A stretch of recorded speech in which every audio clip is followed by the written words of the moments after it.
It seems that you have met a horrible demise, my friend. But these things happen in life. Life goes on. Not for you, obviously.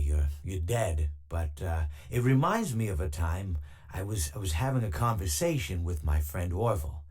We were where were we? I think we were by the river. We were sitting by the river and watching the fish leap over the falls. And I said to Orville, sometimes I feel like a fish leaping over and over again, always trying to get somewhere, though I don't know where, only to find myself in the jaws of a beast.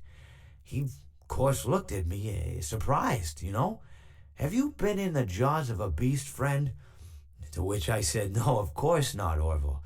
I said, no, no, no, no. I simply meant that life can seem like a relentless endeavor to overcome meaningless obstacles, only to meet an equally meaningless fate regardless of your efforts, regardless of the obstacles you've passed.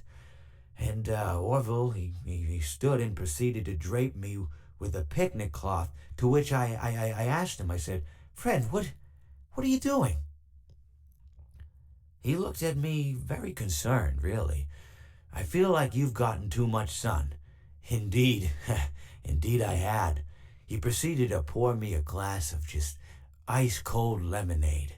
Ooh, you ever mix it with iced tea? You do like a little half lemonade, half... Ooh, it's so... You should try it some... Well, you can't because you're dead. But anyways, so you may be asking yourself, how did I go from sitting by the falls and drinking lemonade to being wedged in the air duct? Not only with Orville, but with an entire assortment of fruity-colored friends. Well, there's really no good answer to that, but perhaps I met a demise of my own at some point, and this is my afterlife or my dream, whatever it might mean. I honestly don't know. Or maybe it doesn't mean anything at all.